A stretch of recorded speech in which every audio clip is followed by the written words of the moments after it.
दगाबाज इश्क एपिसोड 25। 2 दिन के बाद मानसी का डिस्चार्ज हो गया था। इन 2 दिनों में सुनीता जी और महक वहीं थे। सुनीता जी अपनी बेटी के पास ही रह रही थी। सुमन जी उन्हें कितनी दफ़ा आराम करने के लिए कहती थी, पर सुनीता जी ने एक न सुना। मानसी को घर लाया गया था उसकी देखभाल करने के लिए। उसकी दो माँ थी, एक उसकी अपनी माँ और एक उसकी सासू माँ। सभी घर वाले मिलकर उसे बहुत देखभाल कर रहे थे ताकि उसे किसी दर्द का तकलीफ ना हो। वहीं महक दिन भर बच्चे के साथ खेल खेला करती थी। दीपा भी, यहाँ तक कि घर के सभी बड़े छोटे बुजुर्ग सभी लोग बच्चे बन गए थे, जो देख मानसी मुस्कुराया करती थी।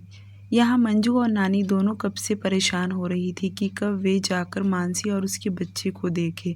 संडे आने वाला था जिस दिन मंजू ने कहा था कि वह नानी को अपने साथ लेकर जाएगी। जैसे संडे आया कि वह नानी को लेकर मुकेश के घर पहुंच गई। दोनों सुबह ही निकले थे, 2 घंटे में पहुंच गए। मानसी और बच्चे को स्वस्थ देखकर नानी की आंखों में आंसू भर आया और वह बच्चे को गोद में लेकर जी भर के प्यार दुलार करने लगी और अपनी पोती को भी। पूरा परिवार मिलकर बहुत खुशियां मना रहा था। मुकेश के लिए यह दूसरी खुशी थी। पहली खुशी उसकी बीवी और दूसरी खुशी उसका बच्चा, जिसे वह दिन भर अपनी बीवी बच्चों के बारे में ही सोचा करता था। मंजू नानी को लेकर पूरा दिन वहीं रही। उसका मन आने का नहीं कर रहा था, पर उसे दूसरे दिन शॉप पर भी जाना था, जिसके चलते उसे आना ही पड़ेगा। पर मुकेश ने उससे कहा कि वह थोड़ा लेट चली जाएगी और आज के दिन रुक जाए, जो सुनकर मंजू मान गई और आज के दिन सभी लोग मिलजुल कर वहीं रहे। मंजू इतनी खुश थी कि खुशी के मारे उसने तेज से ज़्यादा बात नहीं कर पाई। हाँ, 1-2 बार उसने मैसेज का रिप्लाई दिया, उसके बाद उसका ज़्यादा बातचीत नहीं हो पाया। अगली सुबह 5 बजे सब लोग उठ गए थे। सुमन जी ने जल्दी जल्दी खाना बनाने लगी तो वहीं दीपा, मंजू सब लोग रसोई घर में मदद कर रहे थे। करीब 7 बजे तक सब कुछ रेडी हो गया था। सभी ने नाश्ता भी कर लिया था। उसके बाद मुकेश अपनी गाड़ी में नानी और मंजू को बिठाकर उन्हें उनके घर छोड़ने चला गया।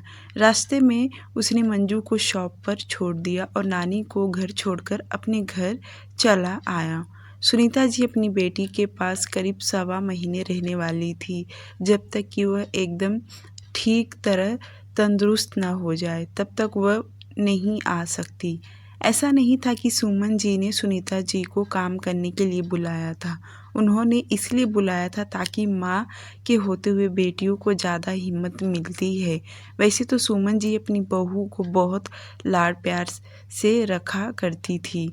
मंजू जब शॉप पर गई तो उसने बच्चे का जो फ़ोटो मोबाइल में ढेर सारा निकाली थी वह सभी को दिखाने लगी। तेज ने भी देखा और तारीफ़ कर रहा था। सभी की ज़िंदगी में खुशियाँ ही खुशियाँ थी, भले ही कैसी भी हालात हो, पर इन दिनों सब खुश थे और दिन भी बीतता जा रहा था। कुछ हफ्तों के बाद तेज 1 हफ्ते के लिए अपने घर वालों के साथ गांव चला गया था। वो मंजू को बता कर गया था।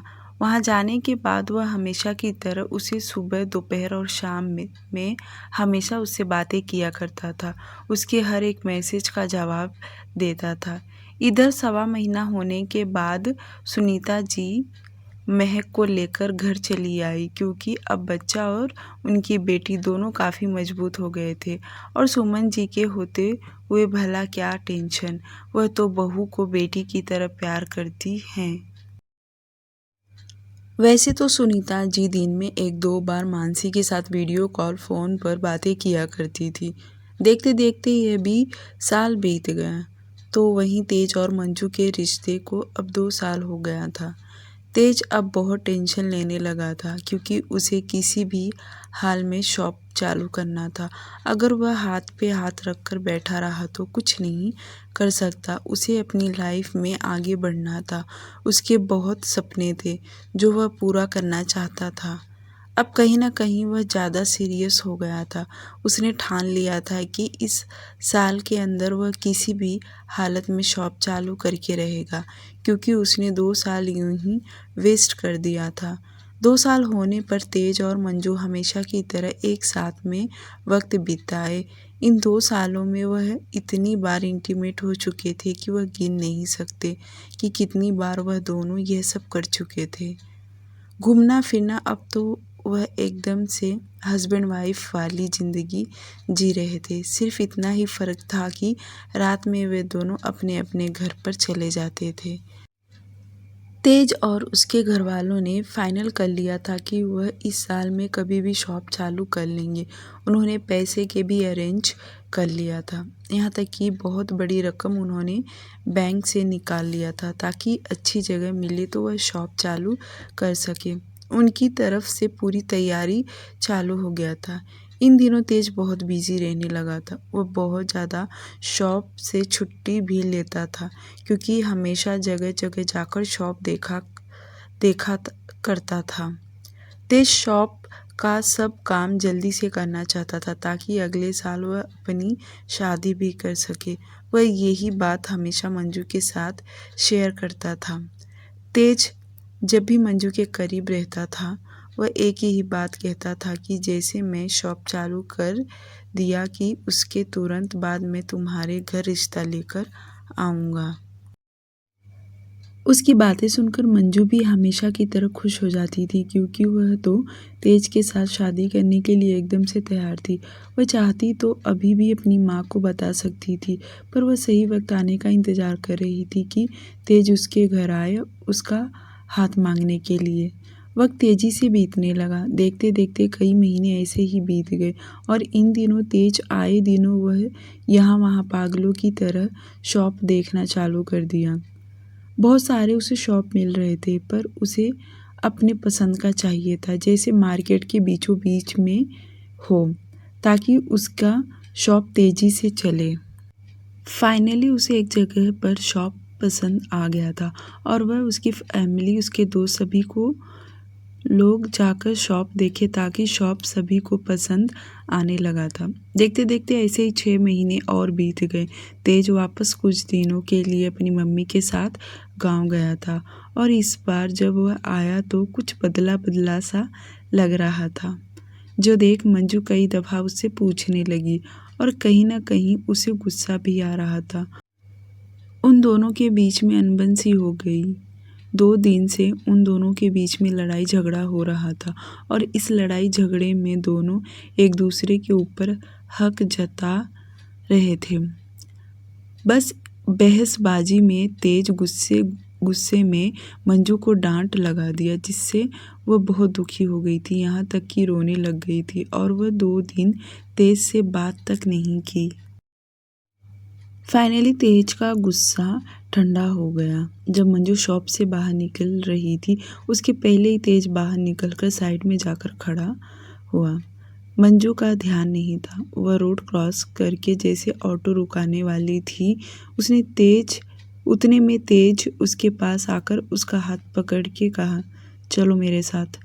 मंजू ने जैसे तेज को देखी, अब अपना हाथ छुड़ाकर दूसरी तरफ मुंह कर ली। उसके आंखों में आंसू आ गया, क्योंकि 2 दिन से वह बहुत ज़्यादा अपसेट हो गई थी। वह तेज के मैसेज और कॉल का इंतज़ार कर रही थी और तेज था कि उस पर चिड़चिड़ करके बातें किए जा रहा था। तेज का गुस्सा एकदम ठंडा हो गया था। वह मंजू से बातें करने के लिए तड़प रहा था, तो वहीं मंजू उससे बहुत नाराज़ थी और वह बिल्कुल भी उससे बात नहीं करना चाहती थी। तेज भी बहुत ज़िद्दी था। वह ज़बरदस्ती अपने साथ उसे लेकर गया। अगर वह नहीं जाती तो आसपास में लोग देखने लग जाते कि इस लड़के और लड़की का क्या तमाशा लगा रखा है। मजबूरन मंजू को तेज के साथ जाना पड़ा।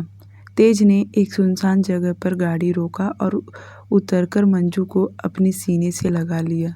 मंजू अब जोर से रोने लगी। तेज उसके पीठ को सहलाते हुए प्यार से कहा, सॉरी, मुझे तुमसे इस तरह से बात नहीं करना चाहिए।